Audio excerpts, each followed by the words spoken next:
কৃষকের গরু চুরি করে কর্মীদের জন্য বিরিয়ানি ভোজের আয়োজন করেছেন বিএনপি নেতা। এসবের ভিত্তিতে থানায় অভিযোগ দায়েরের পর থানা থেকে তদন্ত এসে সেখানে গরুর চামড়া এবং কিছু আলামত পায় এবং বিএনপি নেতাকে গ্রেপ্তার করা হয় এবং তার সত্যতা সব জায়গায় যাচাই করা হয় এবং পরবর্তীতে জানা যায় যে বিএনপি নেতা কৃষকের গরু চুরি করে এমন অপকর্ম করেছেন। তো বিস্তারিত দেখেন ভিডিও ফুটেজে। আমাদের গোলঘরের দরজা খোলা, দৌড়ে গলে ভিতরে ঢুকছি, ঢুকে দেখি আমাদের গরু নাই। পরে অনেক চিল্লাচিল্লি করা পরে লোকজন আইসে আমরা খোঁজাখুঁজি করছি, খোঁজাখুঁজি করে গরু কোথাও নাই।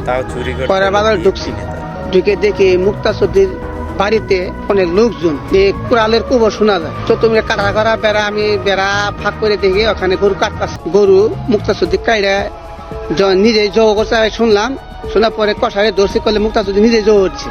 দেওয়ার পরে চামড়া সহ কষাই সহ ওর সাথে চুর একটা আসলো, ওই সহ ধরে আমরা খোঁজাখুঁজি করার পরে একটা নিউজ আসে যে মুক্তা চৌধুরীর বাড়িতে একটা গরু জবাই করা হয়েছে। সে বিএনপির ৬ নং আদারবিটা ইউনিয়নের সাধারণ সম্পাদক। তার বাড়িতে একটা সকালে প্রোগ্রাম আছে, সেজন্য গরু জবাই করা হয়েছে। পরে আমরা ওটাকে শনাক্ত করে দেখি যে চামড়া সহ শনাক্ত করে দেখি গরুটা আমাদের। কৃষক লোক, আমরা মনে কৃষি কাজ করে খাই, আমার খুব দুঃখের বিষয়। মনে হয় আমরা বছর শেষে দুইটা গরু পালি, 2 লাখ 1.5 লাখ 1.5 লাখ করে টাকা বেশি। এটা আমাদের ইনকাম, আমরা যাতে সুস্থ মতো থাকতে পারি, এই যে আমার কাছে গরু জুড়ে অনুরোধ। গ্রেপ্তার 2 জন, বাকি আসামি গ্রেপ্তার অভিযান চলছে। আশা করি অচিরেই বাকিরা গ্রেপ্তার হবে।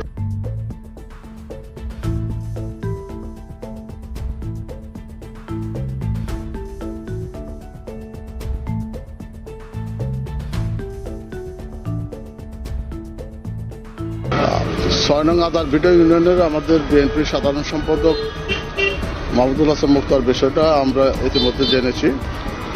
আমরা খোঁজখবর নিচ্ছি। ঘটনার সত্যতা পাওয়া গেলে আমরা অবশ্যই দলীয় ব্যবস্থা তার বিরুদ্ধে গ্রহণ করব।